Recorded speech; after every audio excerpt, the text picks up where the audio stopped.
야고보서 강의 5번째 시간으로 시험 당할 때의 바른 태도라는 제목으로 말씀을 보겠습니다. 성도라면 반드시 시험을 당하게 되어 있습니다. 좀 더 성숙하면 시험을 안 당하거나 혹은 미련하면 시험을 더 많이 당하는 것이 아니라 시험이라는 하는 것은 성도가 얼마나 성숙했는가를 점검하는 과정이며 또한 그 과정을 통해서만 성도는 성숙해질 수 있기 때문에 성도에게 있어서 이 시험은 아주 필수적인 것입니다. 그래서 야고보서 1장 2절은 내 형제들아 너희가 여러 가지 시험을 당하거든 온전히 기쁘게 여기라 라고 권고하고 있는 것입니다. 성도가 당하는 시험이 한 가지가 아니라 여러 종류의 시험들을 계속해서 당하게 되는데 바로 이 시험의 결과로 하나님이 성도에게 주시고자 하는 그 성숙의 수준을 이루어갈 수 있기 때문에 그것이 성도에게는 나쁜 일이 일어나는 것이 아니라 기쁨의 이유가 된다라고 하는 것이죠. 그런데 이런 시험을 당할 때 사람마다 이 시험에 대해 다양한 태도와 반응을 보입니다. 시험에 대해서 그래서 바르게 알고 그것에 대해서 바른 반응을 보이는 것이 중요하죠.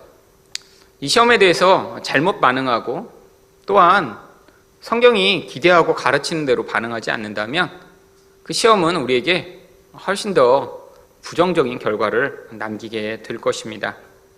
그렇다면 시험을 당할 때의 바른 태도는 무엇인가요? 첫 번째로 하나님에게 원인을 돌리지 않습니다. 13절 상반절 말씀입니다. 사람이 시험을 받을 때 내가 하나님께 시험을 받는다 하지 말지니. 이 시험을 당할 때 일반적으로 가지는 잘못된 태도 중에 하나가 하나님이 자신을 시험하여 넘어뜨리려고 하신다라고 생각하는 것입니다. 그런데 성경은 하나님은 시험하시지 않는다라고 얘기를 해요. 근데 또 어떤 성경에 보면 하나님이 시험하신다라고 기록된 성경도 있습니다. 창세기 22장 1절입니다. 그 일 후에 하나님이 아브라함을 시험하시려고 그를 부르시되. 아니, 어떤 데서는 하나님은 시험하시지 않는다라고 하고 어떤 데서는 하나님이 시험하신다라고 이야기를 하고 있는 것일까요? 그럼 신약에서만 시험하시지 않고 구약에서는 시험하시는 것인가요? 이 시험이라고 하는 똑같은 단어를 사용하고 있지만 그 의미가 달라서 그렇습니다. 지금 창세기 22장 1절에서 아브라함을 시험하셨다라고 할 때 그 시험은 바로 하나님이 아브라함을 테스트하셨다라고 하는 의미입니다. 그래서 NIV 성경이 창세기 22장 1절은 이렇게 번역합니다. Sometime later, God tested Abraham. 하나님이 시험하시는 때의 이 시험은 테스트를 하셨다라고 하는 것이죠.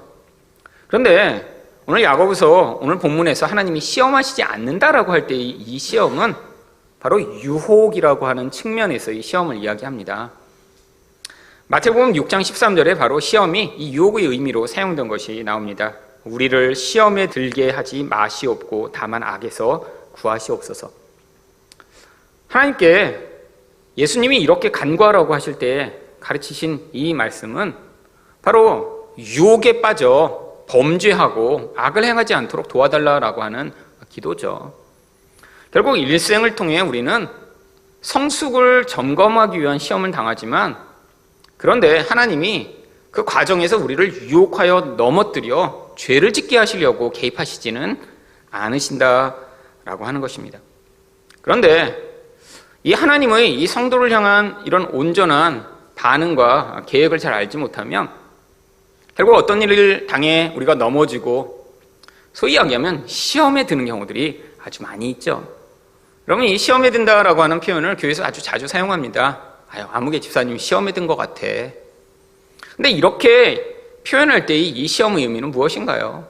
뭔가 유혹에 넘어가 지금 죄를 짓거나 아니면 지금 심각하게 낙심해 있는 상태라고 하는 것입니다.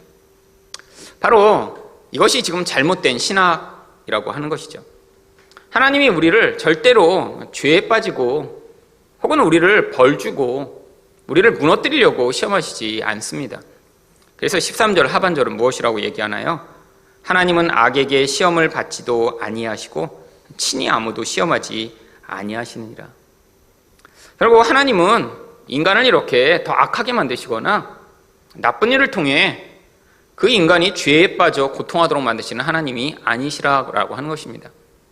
그런데 이것에 대해 바른 시각을 갖지 못하면 결국 내가 이해할 수 없는 나쁜 일이 벌어지고, 소위 이야기하면 그런 과정을 통해 시험에 들었을 때 우리는 그것이 하나님이 하신 일이라고 생각하는 경우가 아주 많이 있습니다. 그렇게 될 때 나타나는 결과가 무엇인가요? 하나님과의 관계가 깨져 버리는 것이죠. 하나님이 우리를 성숙하게 하시고자 우리 인생에 개입하시는 그 과정은 존재할 수 있지만, 하나님이 우리를 이렇게 나쁜 길로 가도록 넘어뜨리시거나, 아니 아주 괴팍한 분이라 우리가 뭔가 잘 되고 있는데 뭔가 우리 인생 가운데 어려운 일을 줘서 뭔가 그 길을 가지 못하도록 만드시는 그런 분이 아니시다라고 하는 것이죠. 하나님이 뭐 이랬다 저랬다 하시는 분은 아니고요. 하나님이 정말로 우리 인생을 향해서 걸려 넘어뜨리게 하고 그것을 즐기시고 그런 악취미를 가진 이상한 분이 아니세요. 성경이 창세기부터 계시록까지 얘기하는 우리 하나님은 선하시고 노하기를 더디하시며 온전하신 분이시라는 그 사실이 맞다라고 하는 것입니다. 여러분, 인생 가운데 반드시, 아니 예수님을 아주 열심히 믿더라도, 아니 열심히 믿지 않더라도 누구나 시험을 당하게 되어 있습니다. 이 시험의 과정 가운데 뭘 믿어야 하나요?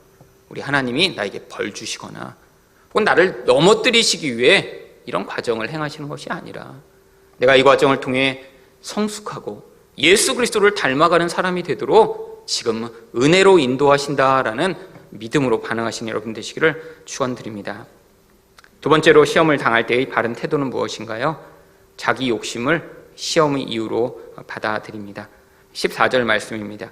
오직 각 사람이 시험을 받는 것은 자기 욕심에 끌려 미혹됨이니.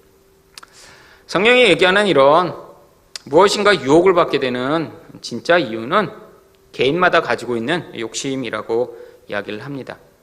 그런데 어떤 문제의 원인에 대해 그것이 정말 자기 안에 있는 이 욕심으로 말미암는 결과라는 것을 인정하는 것은 아주 어려운 일입니다. 여러분, 모든 사람들은 자기 안에 있는 문제는 잘 보지 못합니다. 왜죠? 자기 안에 있는 문제는 사실 내가 표면적으로 나를 자세히 살펴보면 발견할 수 있는 종류의 문제가 아니라, 이 욕심이라는 것의 더 근원 안에 바로 영적인 영향력이 위치해 있기 때문이죠. 여러분, 우리 인식의 수준은 어떤 수준인가요? 내가 눈으로 보고 파악하고 판단할 수 있는 수준만 우리가 그것이 잘못됐다, 그것이 좋다라는 판단을 할 수 있습니다. 그러니까 다른 사람은 판단하기가 아주 쉬워요. 여러분, 다른 사람을 판단할 때 그 속마음까지 다 보시고 판단하나요? 그런 경우는 없습니다. 남의 마음에 진짜 무슨 생각이 있는지, 왜 어떤 동기가 있는지 알 수 있는 사람이 누가 있겠어요? 그런데도 불구하고 우리는 남은 아주 쉽게 판단합니다.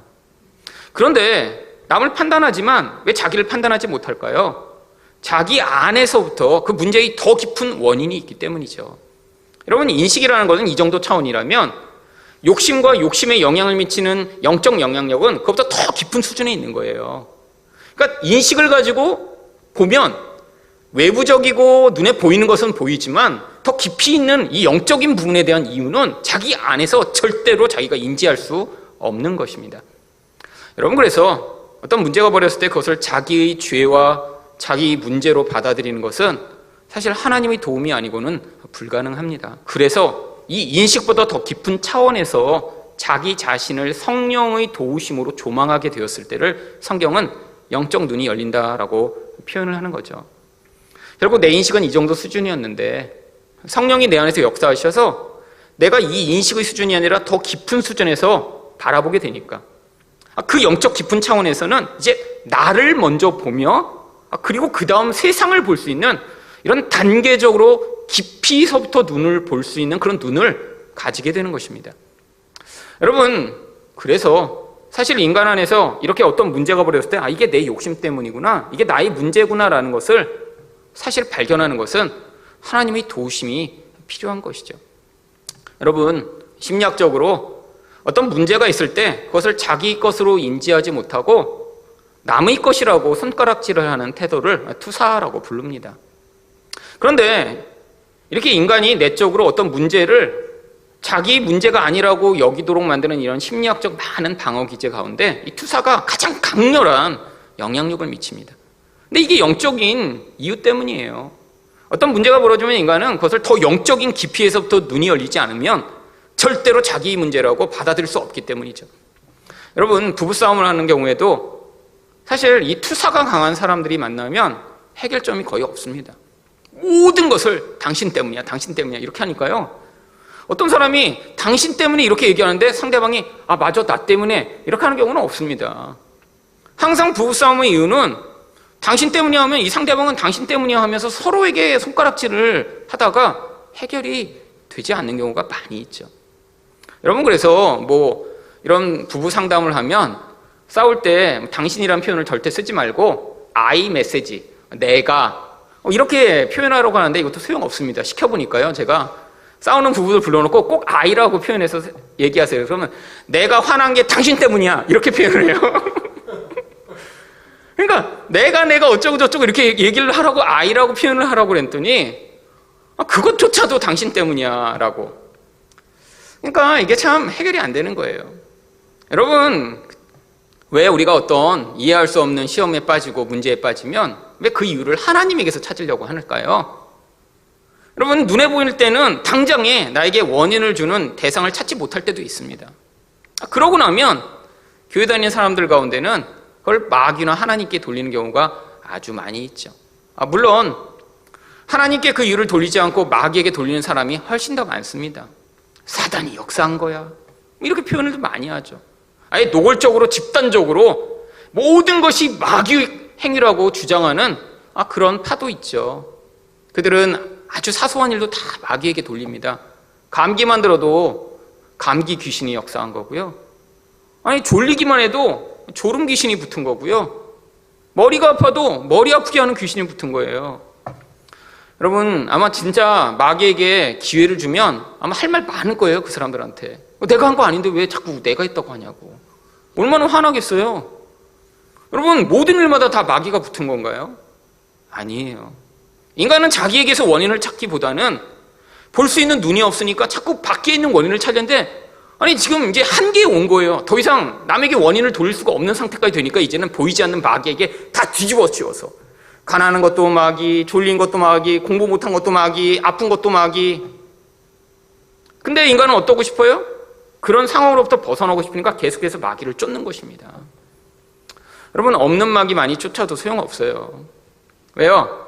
여러분, 이 하나님이라는 분이 세상을 운영하시는 방법은 하나님과 마귀가 싸워서 거기서 하나님이 더 강해지면 마귀의 역사가 줄어들고, 그래서 우리가 마귀를 계속 대적하고 싸우면 그래서 우리에게 좋은 일이 벌어지는 이런 1대1이 적대 관계가 아니기 때문입니다. 하나님이 섭리라고 하는 큰 틀 안에서 심지어는 이 마귀와 같은 존재도 사용하셔서 우리 안에 있는 성숙과 변화를 위한 과정으로 사용하시는 것이죠. 여러분, 그래서 영적으로 성숙한다라고 하는 것은 여기 나온 대로 내가 시험에 빠지고 문제에 처할 때마다 자기 안에 있는 진짜 이유를 찾아가는 그런 과정으로 그것을 삼는 것입니다. 바로 그게 영적으로 성숙한 것이죠. 여러분, 야고보서 전체의 주제가 무엇인가요? 야고보는 지금 성숙이란 주제를 다루고 있습니다. 어떤 성숙이요? 영적 성숙이요. 미숙한 사람은 그러면 어떻게 반응할까요? 끊임없이 다른 데서 이유를 찾는 것입니다. 투사하는 거죠. 내 아내, 내 남편, 내 자식, 교회의 다른 사람, 남들을 손가락질하며, 아니 그런 사람에게서 이유를 찾지 못하면 하나님과 마귀까지도 그 원인을 돌리며 결국 진짜 문제의 이유가 되는 자기에 대해서는 바라보지 못할 때, 그게 영적으로 가장 미숙한 모습이라고 하는 것이죠. 여러분, 그래서 성경은 이 모든 이런 문제의 원인이 되는 욕심에 대해 이렇게 이야기를 합니다. 15절입니다. 욕심이 잉태한 즉 죄를 낳고 죄가 장성한 즉 사망을 낳느니라. 여러분, 여기 이 절에 묘사된 이 설명은 아기가 잉태돼서 태어나는 것처럼 마치 욕심과 죄와 사망을 묘사합니다. 아니, 왜 이렇게 묘사하는 것일까요? 여러분, 아기가 뱃속에서 잉태되는 것, 이거 사실 신비로운 일이죠. 지금에야 이런 신비로운 것을 과학적으로 발견해서 지금은 뭐 물론 잉태가 되고 자라는 것을 뭐 다 카메라로 찍을 수 없지만 컴퓨터 그래픽으로 실제처럼 정말 다 그림을 그려서 이제 다 보여줍니다. 제가 학교에서 가르칠 때 그래서 인터넷에 보면 아예 이제 정자와 난자가 막 만나갖고 거기서 막 이렇게 이제 착상을 하고 또 성장하고 하는 것을 컴퓨터 그래픽으로 완전 똑같이 만들어 놨어요. 아주 신비하게. 그래서 정말로 예전에는 도대체 잉태가 되지? 아니 도대체 어떻게 아이가 자라는 걸까? 도대체 알 수 없는 영역이 이제는 다 밝혀진 거죠. 근데 여기는 지금 그런 차원이 아닙니다. 옛날에는 잉태되는 걸 몰랐어요. 그러니까 이 욕심이 마치 그렇게 된다는 거예요. 인간 안에서 영향을 미치는 이 욕심이라는 존재가 나도 알지 못하는 사이에 그 사람 안에 시작된다는 거예요.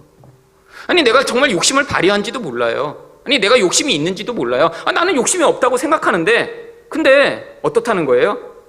욕심이 그 안에서 뭔가 움직이기 시작한다는 것입니다. 여러분, 이 욕심이 뭘 만든다고요? 죄를 만듭니다.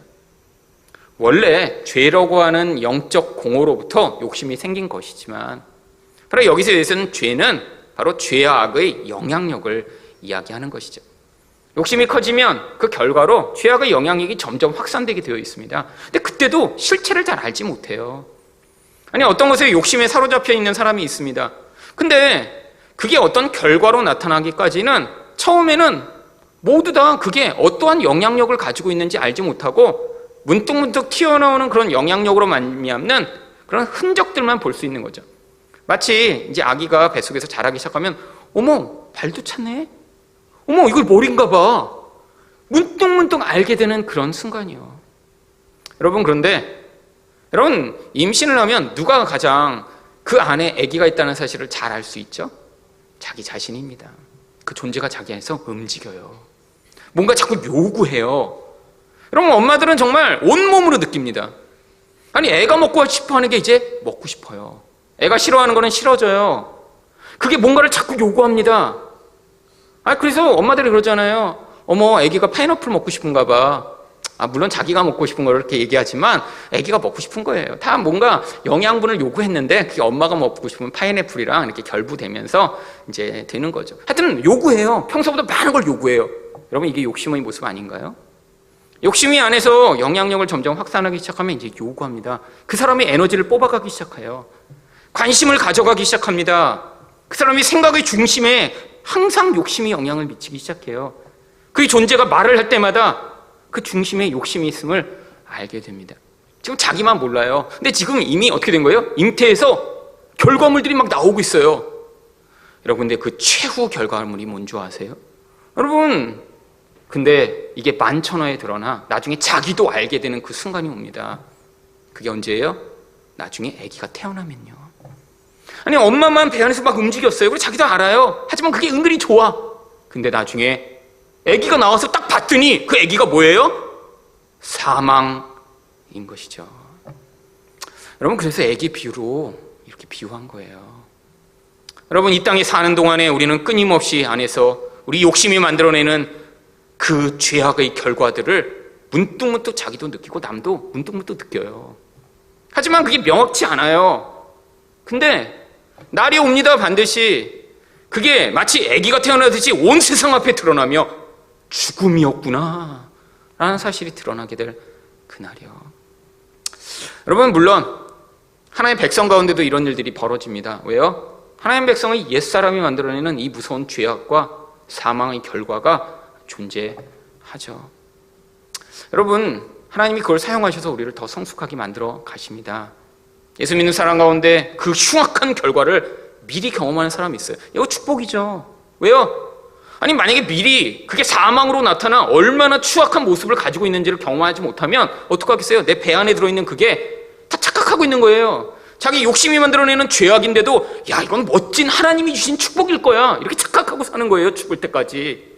근데 하나님이 미리 배를 째시고 속 안에 얼마나 추하고 더러운 게 있는가를 보여주신 인생. 그래서 자기도 놀라고 주변 사람도 다 놀란 사람들 가운데 회개하고 하나님 앞에 돌아온 자들은 다시 생명을 잉태할 수 있는 기회가 주어지는데, 아니 어떤 사람은 그런 사망이 미리 다 배가 째져서 튀어나왔는데도 불구하고 나는 여전히 이게 좋아 라고 주장하는 사람들은 영원한 사망에 처하게 되는 것이죠. 여러분, 요즘 보면 가끔씩 그런 사람들 많이 있어요. 사람들은 유명한 사람이라고 얘기를 하고 유명한 목사라고 얘기를 하는데 이미 하나님이 배 가르고 그 안에 있는 게 뭔지 온 천하에 다 보여주시며 심지어는 세상 사람들도 보면서 아니 어떻게 교회 목사가 이럴 수 있어? 라고 얘기하는 사람들 가운데 나는 이게 뭐 아직도 좋은 거야 라고 이야기하는 그런 사람들이 있죠. 원래부터 생명과 관계없는 삶을 살았던 사람들인 거예요. 자기 안에 정말 생명이 있다면 그렇게 욕심이 잉태하여 죄악이 되고 죄악이 나중에 그런 사망으로 나타나게 되었을 때 그걸 보며 충격을 받고 하나님 앞에서 회개하며 나에게 다시 생명의 기회를 달라고 간구할 텐데 그런 사망의 결과가 나온 것을 보면서도 눈 가리고 아웅하듯 끊임없이 그것들을 감추려고 하고 다른 사람만 욕하고 거부하는 사람들은 아직 생명의 은혜를 맛보지 못한 것이죠. 여러분, 성도 가운데 이런 욕심이 만들어내는 추악한 결과를 이 땅에서 경험하는 경우 있습니다. 이게 바로 시험이죠. 그리고 고통할 수 있지만 이 과정을 통해 옛사람이 더 많이 죽임을 당하고 우리 안에서 그 기회로 말미암아 하나님이 주시는 생명의 결과가 반대로 맺어지게 된다면 어쩌면 이런 시험에 빠지는 것조차 하나님의 구원을 이루는 놀라운 도구가 될 것입니다. 하지만 이런 시험에 빠져서 이런 추악한 결과를 남긴 뒤에야 구원받는 인생이 아니라 하나님이 우리 인생 가운데 우리에게 테스트를 주실 때마다 하나님의 은혜로 그것들을 뛰어넘어 하나님의 멋지고 아름다운 생명의 결과물을 이 땅에서도 만들어내시는 여러분 되시기를 축원드립니다.